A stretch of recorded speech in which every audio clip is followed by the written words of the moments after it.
Tak bisa dibayangkan jika dunia tak memiliki telur. Benda bulat lonjong dari ternak unggas ini dikenal sebagai sumber makanan tinggi protein yang mudah ditemukan dan murah. Kerap diolah menjadi aneka hidangan gurih yang menggugah selera. Pokoknya apapun yang pakai telur jadi istimewa. Meski harga telur ayam kini dekati rekor termahal dalam 5 tahun, tetap saja laris diborong.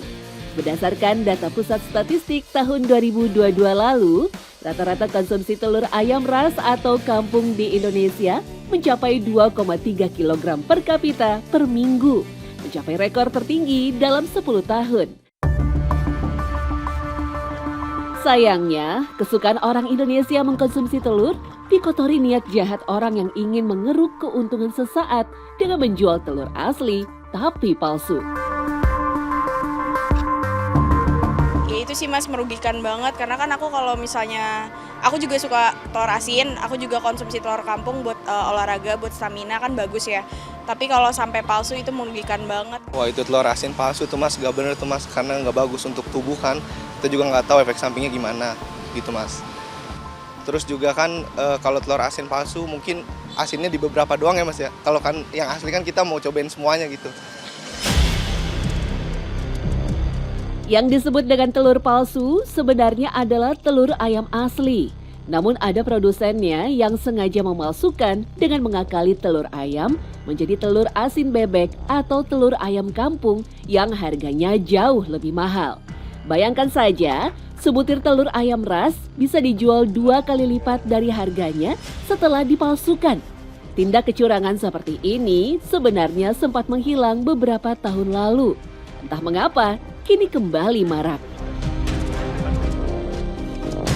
Akhirnya saya punya ide, bikin aja lah telur ayam negeri supaya jadi telur ayam kampung. Yang satu lagi yang rada gedean, karena ada 2 telur ya, ada yang kecil ada yang gede, telur ayam negeri Mas. Ada yang sekilo isinya 24 ya saya jadiin ayam kampung. Yang isinya 20 atau 16 saya jadiin telur bebek. Ya ada peningkatan, keuntungannya lumayan. Kan kita beli dari 2.000, alhamdulillah kita jual bisa 3,5, kan lumayan. Laku masih 20, 50 terkadang. Modus pemalsuan telur yang dilakukan Dani sebenarnya bukan modus baru. Jika lebih teliti, pelanggan akan bisa membedakannya. Namun tetap saja tindak pemalsuan telur marak di mana-mana demi mengejar keuntungan semata. Parahnya lagi, tak hanya dirugikan secara finansial, telur palsu juga bisa mengancam kesehatan siapa saja yang mengkonsumsinya, yang mengandung bahan kimia berbahaya. Saya rendam dulu untuk ayam kampung, telur ayam kampung nih ya, yang tadi isinya 24, 1 kilo, kita rendam tuh dengan air, isinya ada zatnya ada, untuk menghilangkan kuning itu ada. Nanti kalau untuk ayam negeri, sama juga kita rendam juga, cuma ntar kita gosok. Ya kita gosok supaya putih warnanya, seperti ayam kampung. Jadi sama jadi putih juga, sebenarnya ada pewarna.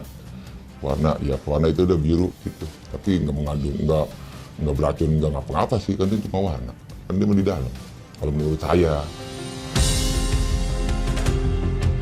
Meski melakukan kecurangan dengan memalsukan telur agar mendapat keuntungan lebih, Dani mengaku tindakannya itu masih terbilang wajar.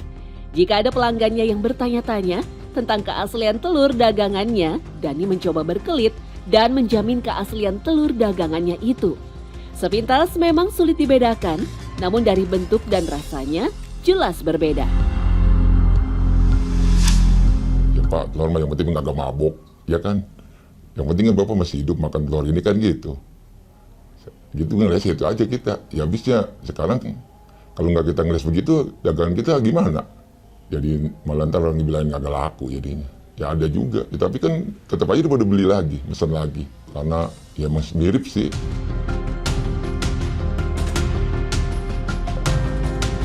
Baik, sebetulnya fenomena ini tuh bukan fenomena baru ya, karena dari tahun ke tahun, dari zaman yang kemarin-kemarin, tahun 2002 ada, 2011 juga ada. Sehingga ini adalah kejahatan yang terulang. Gitu. Namun kenapa bisa terulang? Berarti kan ada keinginan, ada kebutuhan masyarakat yang harus dipenuhi, supply and demand. Telur asin yang biasanya terbuat dari telur bebek dengan proses pembuatan yang cukup lama disulap Dani dengan cepat. Caranya dengan menyuntikkan air garam ke dalam telur ayam dengan tambahan pewarna berbahaya. Hasilnya tentu saja berbeda, tak seperti telur asin sungguhan. Namun kebanyakan pelanggan sepertinya tak peduli meski mereka telah dirugikan Dani. Kan dia makanya asinnya kan nggak menentu kadang-kadang ya, orang katanya makan itu kayak itu.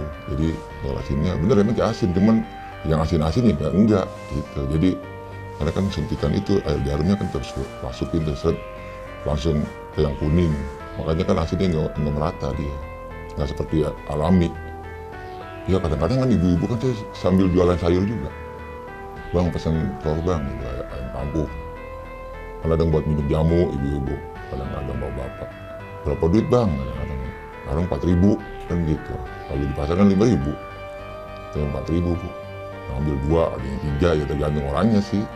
Sambil jualan kita. Agar tidak tertipu ulah pedagang nakal seperti Dani, ada baiknya memperhatikan tips berikut ini. Karena cara memilih telur asin berkualitas memang gampang-gampang susah, khususnya bagi orang awam. Jika membeli telur asin, sebaiknya pilih yang terasa berat saat dipegang. Amati kulit atau cangkangnya. Telur asin yang bagus umumnya berkulit cangkang biru muda, tidak kusam. Pastikan memilih telur asin yang mulus, tidak retak atau rusak. Asli atau palsunya telur asin lebih mudah diketahui jika sudah dibelah. Telur asin yang bagus kuningnya akan tepat di tengah-tengah, warnanya oranye cerah dan tidak berbau amis atau busuk. Oh, kalau untuk yang asli, telurnya kan agak kecil tapi dia lonjong. Ya, satu begitu kulitnya agak tebel. Kalau untuk yang ya bukan palsu, kalau untuk telur yang bikinan itu ya, yang palsu lah katakan ya, terus kulitnya tipis, dia agak putih ngeplas. Kalau telur ayam yang aslinya kecil lonjong dia, kalau itu bulat. Nah, kalau untuk telur bebek asin dia agak gede, telur bebek. Kalau yang bukan aslinya agak kecil dia, karena yang membuatannya itu dari dalam negeri. Fenomena maraknya peredaran telur palsu di masyarakat tentu saja sangat meresahkan. Dan jika dikonsumsi dalam jangka panjang, tentunya akan berdampak pada kesehatan.